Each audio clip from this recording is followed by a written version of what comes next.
उत्तर प्रदेश में भारतीय जनता पार्टी के सपनों पर पानी फेरने का सबसे बड़ा काम समाजवादी पार्टी ने किया है।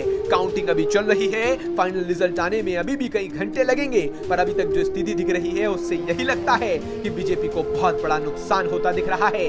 न केवल 400 का सपना टूटता दिख रहा है, बल्कि सरकार बनाने के लिए लड़ाई लड़ती हुई नजर आ रही है एनडीए। खबर लिखे जाने तक चुनाव आयोग की वेबसाइट के मुताबिक यूपी में बीजेपी 39 सीटों पर तो समाजवादी पार्टी 34 सीटों पर आगे दिख रही है, जबकि कांग्रेस भी 6 सीटों पर आगे दिख रही है। इस तरह साफ है कि एनडीए और इंडिया गुट में कांटे की टक्कर है। जाहिर है कि यूपी में मिल रही सफलता का बहुत बड़ा श्रेय समाजवादी पार्टी के मुखिया और उत्तर प्रदेश के पूर्व मुख्यमंत्री अखिलेश यादव को जाएगा।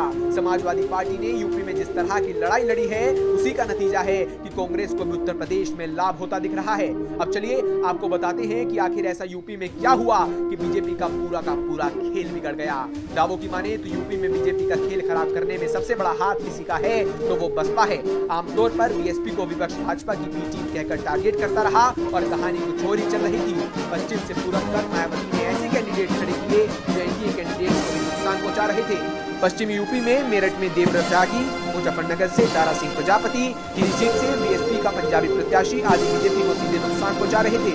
इसी तरह पूर्वी यूपी में घोसी में बीएसपी ने जो कैंडिडेट्स दिया वो सीधा इशारा था कि पार्टी ने एनडीए का काम खराब करने का ठेका ले लिया है। घोसी सीट पर बालकृष्ण चौहान ने एनडीए की 2 साल पुरानी तैयारी को ही पलीता लगा दिया। यहां पर बीजेपी ने स्थानीय नोनिया नेता दारा सिंह चौहान को समाजवादी पार्टी से इसलिए ही लाए गए थे कि उनका लाभ घोसी और आसपास की सीटों पर लिया जा सके, पर अब बीएसपी ने एक नोनिया जाति के कैंडिडेट बालकृष्ण चौहान को खड़ा कर दिया तो जाहिर है कि एनडीए का काम खराब होना ही था। वहीं जानकार कहते हैं कि अखिलेश यादव को कैंडिडेट उतारने को लेकर काफी पापड़ तो भले ही बेलना पड़ा, लेकिन उन्होंने समीकरण की पूरी कैलकुलेशन करते हुए प्रत्याशियों को मैदान में उतारा और इसका उन्हें काफी फायदा हुआ और बीजेपी को इससे काफी नुकसान पहुंचा।